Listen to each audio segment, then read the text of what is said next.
Hi to all, my dear participants as well as viewers. I am Venkat. I am founder of the Srini Software Training Institute, and I'm a freelancer and a trainer for specific technologies like artificial intelligence, data science, machine learning, embedded system, IoT, full stack Python. So today, I would like to talk about తల్లిదండ్రులుగా ఆలోచించండి, చిన్నారులకు ఉజ్వల భవిష్యత్తునివ్వండి. NAC A+ graded Uttaranchal university. a very important topic, that why and what is the root cause for layoff jobs in IT industry. See, particularly this topic has become very vital and critical. There will be certain justification is mandatory at this particular moment of time, because people are there to give the justification, but that convincing justification is mandatory, and acceptability is also be mandatory from the employee point of time. Because if for an employee, if somebody like company will lay off, simply he is blaming to the company that the company has been lay off, company has been terminated from the services. But here today I would like to give certain reasons, certain justifications, that rather than blaming to the company, why don't we blame ourselves? Because as time is passing, so the strictly speaking, there is a Darwin theory, because we have to be positioned to create a potentiality according to the time. ఇక్కడ ఏంటంటే మనకు తెలియాల్సిన విషయం ఏంటంటే, ఒక employee ఒక company నుంచి terminate చేసిన వెంటనే బయటికి వచ్చి రిలేటివ్స్తో, ఫ్రెండ్స్తో, సబార్డినేట్స్తో, కొలీగ్స్తో నన్ను కంపెనీ నుంచి టర్మినేట్ చేసేసారు, లే ఆఫ్ చేసేసారు అని కంపెనీని బ్లేమ్ చేయడం స్టార్ట్ చేసేస్తున్నారు. Let suppose Facebook company, let suppose Amazon company, Google, IBM, TCS, Infosys, ఇవన్నీ చాలా పెద్ద పెద్ద కంపెనీస్. ఇవి ఒక 100 మందిని టర్మినేట్ చేయడానికి ఎన్నో రీజన్స్ ఉంటాయి. వాటికి 5 లక్షల మంది, 6 లక్షల మంది, 7 లక్షల మంది మెయింటైన్ చేస్తున్న ఈ కంపెనీస్కి 100 మంది, 500 మంది, 1000 మందిని టర్మినేట్ చేయాల్సిన రీజన్ ఎందుకు వచ్చింది? There is a very important noticeable point we have to understand.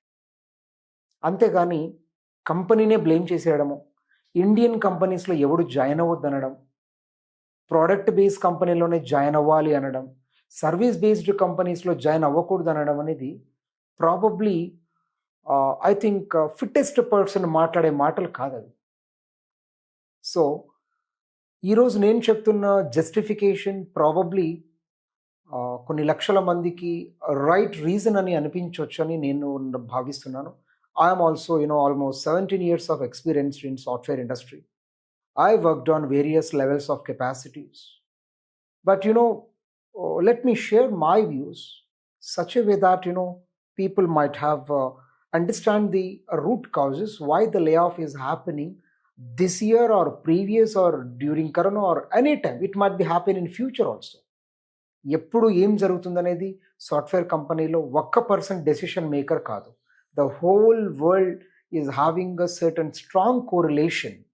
చాలా కోరిలేషన్స్ ఉంటాయి. మనిషికి, స్టేక్ హోల్డర్కి, కంపెనీస్కి, ప్రాజెక్ట్స్కి అన్నింటికి మధ్య కోరిలేషన్ వల్ల ఒక చిన్న ఈక్వేషన్ ప్రాబ్లం వచ్చిన దానివల్ల కొంతమంది జాబులు పోవడం అనేది సొసైటీకి పెద్ద హామ్ కాదు. So let me share few important reasons why the layoffs are happening at a company, not only in the IT industry, it can be in other non-IT jobs also. First, మనుషులు చెప్తున్నట్టు కంపెనీ లే ఆఫ్ చేయడానికి ప్రాజెక్టులు లేవు అనేది first reason. Of course కొన్ని ప్రాజెక్టులు తీసుకుంటారు, 1 year చేసేస్తారు, ప్రాజెక్ట్ అయిపోతుంది, అగ్రిమెంట్ అయిపోతుంది, వెళ్ళిపోతారు. వన్స్ ప్రాజెక్ట్ అయిన తర్వాత 1 year మేము కష్టపడ్డాము అని నెక్స్ట్ 6 months ప్రాజెక్ట్ రాలేదు అనేసి బెంచ్లో కూర్చొని ప్రశాంతంగా 1 year ఇట్లా 6 months శాలరీ ప్రతి నెల తీసుకుంటూ ఉంటారు తప్ప, నేను 1 month శాలరీ తీసుకోవడానికి నేనేం వర్క్ చేస్తున్నాను కంపెనీ కోసం అని ఏ ఒక్కరు కూడా రెస్పాన్సిబిలిటీగా తీసుకోవట్లేదు. అలా మనము ఒక్క రోజుకి ₹1,00,000 సాలరీ ఉన్నోడికి 5,000 సాలరీ ఇస్తున్నప్పుడు, ఆ 5,000కి ఈ రోజు నేను 8 గంటలు ఏం చేశాను అనే క్వెషన్ మార్క్ ఏసుకుంటే, డెఫినెట్‌లీ నీ జాబ్ లే ఆఫ్ అవ్వడానికి 1% కూడా రీజన్ అవ్వదు. కానీ 99% of the software engineers or whoever lost their job, straight away they are blaming to the company. There are no projects, people are doing lay off for me. సరే, ఒక senior person 5 years experience ఉన్న పర్సన్కి 12 lakhs package ఇస్తున్న వాడికి lay off చేశారు, ఎందుకంటే salary ఎక్కువ ఉందని లే ఆఫ్ చేశారు అనుకుందాం. మరి 3.2 శాలరీ ఉన్న ఫ్రెషర్ కూడా లే ఆఫ్ ఎందుకు చేస్తున్నారు? That is a very important noticeable point we have to observe here. Because నీ శాలరీ 3 lakhs అయినా 10 లక్షలు అయినా 5 కోట్లు అయిన salary, you should be potential enough, you should have abilities to survive in the industry with the current technologies is a matter. ఒక కంపెనీలో join అవ్వక ముందు నువ్వు ఫ్రెషర్వి, కానీ జాయిన్ అయిన తర్వాత ఎంత నాలెడ్జ్ని అక్వైర్ చేసుకున్నావు అనేది ఇంపార్టెంట్. ఒక ప్రాజెక్ట్ పైథాన్ మీద వస్తుంది, ఇంకొక ప్రాజెక్ట్ జావా మీద వస్తుంది, ఇంకొక ప్రాజెక్ట్ సేల్స్ ఫోర్స్ మీద వస్తుంది, ఇంకొక ప్రాజెక్ట్ AWS మీద వస్తుంది, ఇంకొక ప్రాజెక్ట్ ఆర్టిఫిషియల్ ఇంటెలిజెన్స్ మీద వస్తుంది, ఇంకోటి IoT, ఇంకోటి ఎంబెడెడ్ సిస్టమ్, ఇంకోటి టెస్టింగ్, ఇంకోటి Android. There will be lot of domains and applications are coming into the market because it's an open industry where there is a huge amount of competition is going on between the companies and stakeholders. Therefore, ఇక్కడ company owners infrastructure ఇచ్చారు, కంప్యూటర్లు ఇచ్చారు, internet ఇచ్చారు, salary ఇచ్చారు, రావడానికి పోవడానికి cabs ఇచ్చారు, మనకి ఏమంటారు ఇన్సూరెన్స్ పాలసీస్ ఇచ్చారు, ఉండడానికి ఇల్లు ఇస్తున్నారు, మన పిల్లలకి ఇన్సూరెన్స్ కడుతున్నారు. కానీ ఈ హోల్ ప్రాసెస్లో కంపెనీకి మనం ఏమి ఇస్తున్నాం? So therefore, please, identify the root causes, like, why the companies are trying to make me to terminate from the companies. There is a strong reason is that, firstly, you have to enhance your skills if you are not up to date. ఇప్పటి వరకు నీకు లేని skills ఏంటి? నువ్వు ఎంత senior అని అవ్వచ్చు, స్కిల్స్ని అప్గ్రేడ్ చేసుకుంటేనే ఇండస్ట్రీలో survival is very easy. The day when you are not able to enhance your skills, which is recently or in upgradation or maybe in future technology, definitely your day would come, that day you're supposed to say bye bye, hi to the company, isn't it? So therefore, నేను చెప్పేది ఏంటంటే, ఈ టైంలో 2024 ఏ technology గ్రేట్గా ఉంటుంది, ఏ technology ఉండదు అనేది లేదు. ప్రతి కంపెనీకి ఉన్న క్లయింట్స్ వాళ్ళకున్నారు, అన్ని టెక్నాలజీస్ మార్కెట్లో ఉంటుంది. కానీ వీటికన్నింటికి మించిన కొన్ని టెక్నాలజీస్ ఇప్పటికీ కాదు, ఇంకా 100 ఏళ్ళైనా 500 ఏళ్ళైనా ఉండే టెక్నాలజీస్ కొన్ని రీసెంట్గా మార్కెట్లో వచ్చాయి. అవి ఇంతకుముందే వచ్చాయి, కానీ వాటి గురించి తెలుసుకోవాల్సిన రెస్పాన్సిబిలిటీ కానీ, ఎన్హాన్స్ చేసుకోవాల్సిన రెస్పాన్సిబిలిటీ కానీ ఎంప్లాయీస్ లేక, today we are seeing the lay off word. ఆ వర్డ్ ఇంతకుముందు లేదు, ఇంత బల్క్ హ్యూజ్గా లే ఆఫ్ అనే వర్డ్ ఇంత ఎవరు వినలేదు. ఈ మధ్యలోనే వింటున్నాం. ప్రతి కామన్ మ్యాన్కి తెలుసు లే ఆఫ్ అంటే ఏంటనేది. సో నేను చెప్పాల్సిన విషయం ఏంటంటే, సర్వైవల్ ఆఫ్ ఫిట్నెస్ ఇప్పుడు కాదు, రేపైనా ఈ రోజైనా నువ్వు ఫిట్టెస్ట్గా ఉండాలి అంటే your knowledge enhancement is the only way wear company needs your services. నువ్వు స్కిల్ ప్రాపర్గా ఉన్నవాడికి కంపెనీ వాడు నువ్వు రెసిగ్నేషన్ పెట్టిన రోజు కంపెనీ CEO అయినా ఆ పర్టికులర్ పర్సన్ వెళ్ళాల్సిన అవసరం ఏంటి? డబ్బు కోసం బయటికి వెళ్తున్నాడా, లేకపోతే వాడి దగ్గర స్కిల్ లేక బయటికి వెళ్తున్నాడో? ప్రాపర్గా assessment and appraisals, your skill set, your prior, before, future, everything will be assessed properly by n number of people. It's not happen with overnight or maybe by a single person. ఒక్క person root cause కాదు ఒక person తీసేయడానికి. చాలామంది involve అయ్యి ఒక board of members కూర్చొని ఒక 10 మందిని తీసేయాలంటే బయటకు వెళ్ళి మన కంపెనీ గురించి ఎంత బ్యాడ్ మాట్లాడతారని చెప్పుకుంటారు. కాబట్టి చాలా రైట్ రీజన్తో కంపెనీ నుంచి ఎంప్లాయీస్ని బయటికి పంపిస్తారు. మనం ఫేక్ అని తెలిసిన కంపెనీ ఉంచుకుంటుంది, ఎందుకంటే బయటికి వెళ్తే ఏ రీజన్ లేకుండా బయటకు పంపించేస్తున్నారు అనే కంపెనీ గురించి ఎక్కడ చెడ్డ చెప్తుందని ఒకటే రీజన్తో ఒక్క ఎంప్లాయీని రిక్రూట్ చేయడానికి 100 ఇంటర్వ్యూలు కండక్ట్ చేస్తున్నారు. ఆ 100 ఇంటర్వ్యూలు కండక్ట్ చేయడానికి 10 లక్షలు ఖర్చు వస్తుంది. That is the expenditure of the company. So please, stop blaming to the company rather than blame yourself. That how good in terms of enhancement of your skills would be very, very, very important skill right now. being a senior most software engineer, I could able to tell you that this is my experience, because when I was joined to the software company, I was just BTech holder. I did my MTech, I did my PhD because it's necessary for the company. ఒకసారి సుందర్ పిచ్చై లేకపోతే సత్యనాథేండ్ల వీళ్ళ హిస్టరీలు చూడండి. They started their career from the beginning. Today their salary will be unexpected. Therefore, please compare your skills with eminent people, with a strong knowledgeable people. Bill Gate కంపెనీకి owner, కానీ Bill Gate hard core programmer. అలా ఎందుకు ఆలోచించట్లేదు? So therefore please understand the situation and try to enhance your skills. So subsequently I would be able to release the another session or another video that talks about what is the right time to enhance your skills. This is the right time. This is the right time. ఎందుకంటే ఇండస్ట్రీలో ఉన్న చాలామంది software ఇంజనీర్లకి నువ్వు scrum master అవ్వచ్చు, business analyst అవ్వచ్చు, designer అవ్వచ్చు, testing engineer అవ్వచ్చు, developer అవ్వచ్చు, డెవాప్స్ ఇంజనీర్ అవ్వచ్చు, లేదు అని అంటే డెవాప్స్ డెవలపర్ అవ్వచ్చు. నువ్వు ఏ స్టేజ్లో ఎలాంటి డెసిగ్నేషన్లో ఉన్నావో doesn't matter. But however you have to have a multi disciplinary knowledge. అంటే అన్ని సాఫ్ట్వేర్ డెవలప్మెంట్ లైఫ్ సైకిల్లో ఉన్న ప్రతి స్టేజ్లో ఉన్న రోల్స్ అండ్ రెస్పాన్సిబిలిటీస్ని నువ్వు అర్థం చేసుకొని అప్గ్రేడ్ చేస్తూ ఉంటే సాఫ్ట్వేర్ ఇండస్ట్రీలో ఎప్పుడు ఎలాంటి ప్రాబ్లమ్స్ రావు. నువ్వు 50 ఏండ్లైనా 60 ఏండ్లైనా సాఫ్ట్వేర్ ఇండస్ట్రీలో నీ యొక్క roles and responsibilities would change the capacity of the company. ఒక్కొక్క చిన్న ఐడియాస్ తలరాతలే మార్చేస్తాయి. అలా ప్రతి ఎంప్లాయీ ఒక రీసెర్చ్ చేస్తూ, ఒక సర్వే చేస్తూ ప్రాపర్గా అప్కమింగ్ టెక్నాలజీస్ ఇంకా 2-3 ఏళ్లలో ఏ టెక్నాలజీ ఉంటుంది. లెట్స్ చూడండి, గూగుల్ మొన్నటి దాకా Python programming language is the hard core programming language.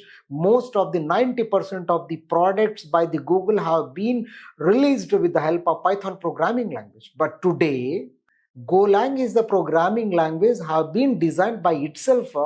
That language has started using in many of the clients. నువ్వు గూగుల్కి వర్క్ చేసినా లేదంటే గూగుల్ క్లయింట్స్కి వర్క్ చేసినా నాకు జావా మీద నాలెడ్జ్ ఉంది, నాకు .NET మీద నాలెడ్జ్ ఉంది, నాకు పైథాన్ మీద నాలెడ్జ్ ఉందని కూర్చుంటే మరి గోలాంగ్ ఎవడు నేర్చుకుంటాడు? గైస్ మనము పుట్టిన దగ్గర నుంచి చనిపోయేదాకా లెర్నింగ్ అనే ఏదైతే ఈ జర్నీ ఉందో, ఈ ప్రాసెస్లో మన ఒళ్ళు దగ్గర పెట్టుకొని మనం డబ్బు కోసము కంపెనీ కోసం పనిచేయడానికి కావాల్సిన స్కిల్స్ని ఎన్హాన్స్ చేసుకున్నంత కాలము ఈ లే ఆఫ్ అనే వర్డ్ ఎప్పటికీ పొరపాటునగానే ఉండదు. ఒక చిన్న కంపెనీ తీసుకోండి, ఒక కెపాసిటీ 50 ఎంప్లాయీస్ ఉన్న కంపెనీ ఏ ఒక్క ఎంప్లాయీస్ని కూడా బయటకు తీయదు. ఎందుకు?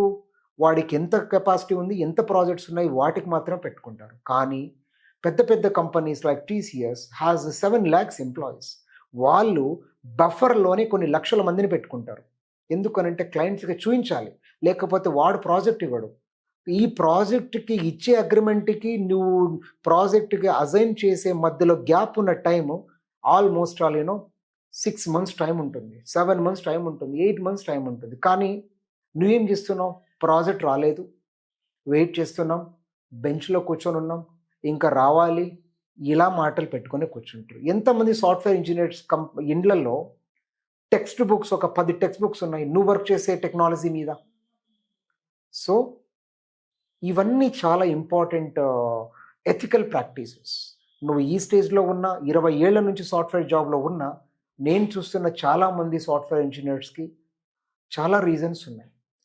ఒక బీయింగ్ అ ఫీమేల్ ఒక 5 years వర్క్ చేసి మెటర్నిటీకి వెళ్ళేసి ఒక 5 years గ్యాప్ తీసుకొని మళ్ళీ సాఫ్ట్వేర్ ఇండస్ట్రీకి రావాలనుకుంటుంది.